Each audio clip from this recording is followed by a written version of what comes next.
Congress party में प्रशांत किशोर को लेकर पिछले कई दिनों से जारी अटकलों पर विराम लग गया है।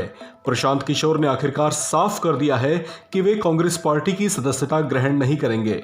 उन्हें पार्टी में शामिल कराने को लेकर पिछले कई दिनों से लगातार पार्टी में बातचीत जारी थी, जो सफल नहीं रही। पार्टी सूत्रों की माने तो उन्हें पार्टी में शामिल करवाने की यह कोई पहली कोशिश नहीं थी, बल्कि इससे भी पहले करीब 8 बार इसी तरह की असफल कोशिशें की जा चुकी हैं, जिसे प्रशांत किशोर अस्वीकार करते रहे हैं। पार्टी ये चाहती थी कि राजनीति के धुरंधर रणनीतिकारों में गिने जाने वाले प्रशांत किशोर उसकी सदस्यता ग्रहण कर उससे जुड़े रहें और पार्टी के साथ निष्ठावान रहते हुए उसकी मजबूती के लिए काम भी करते रहें। हालांकि इस बीच इस बात को भी टटोलने की कोशिश की गई कि आखिर प्रशांत किशोर कांग्रेस में शामिल क्यों नहीं हो रहे और आखिर क्यों वे पार्टी से खुद को अलग बनाए हुए हैं।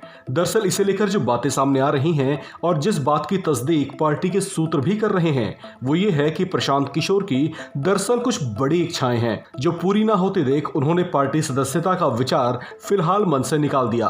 पार्टी सूत्रों की माने तो प्रशांत किशोर ने खुद के लिए सोनिया गांधी के राजनीतिक सलाहकार बनने की इच्छा जताई थी।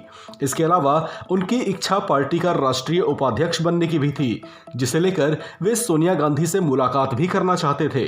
लेकिन बताया जा रहा है कि राहुल गांधी ने उनके इस प्रस्ताव पर कोई गंभीरता दिखाई ही नहीं। चर्चाओं के मुताबिक प्रशांत किशोर पार्टी के लिए जिस स्तर की मेहनत कर रहे थे और जिस ढंग से रणनीतियां तैयार कर रहे थे, उसे वे किसी महत्वपूर्ण पद पर रहते हुए निभाना चाहते थे। लेकिन पार्टी आला कमान की ओर से उनकी इस इच्छा पर कोई ज्यादा तवज्जो नहीं दी गई।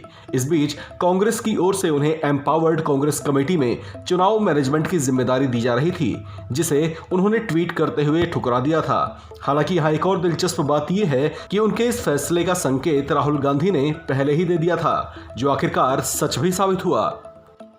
गौरतलब है कि पार्टी के भीतर भी कांग्रेस के कई ऐसे नेता थे जो प्रशांत किशोर को लेकर कॉन्फिडेंस में नहीं थे। सूत्रों के मुताबिक उन्हें ऐसा लगता था कि प्रशांत किशोर पार्टी के साथ जुड़े रहकर भी दूसरे दलों के लिए चुनावी रणनीतियां तैयार करवाने का काम करते रह सकते हैं। ऐसे में कुछ नेताओं ने उन पर भरोसा नहीं किया था। हालांकि पार्टी आलाकमान की दिली इच्छा यही थी कि प्रशांत किशोर पार्टी की बेहतरी के लिए पार्टी से जुड़ जाएं, जो आखिरकार नहीं हो सका।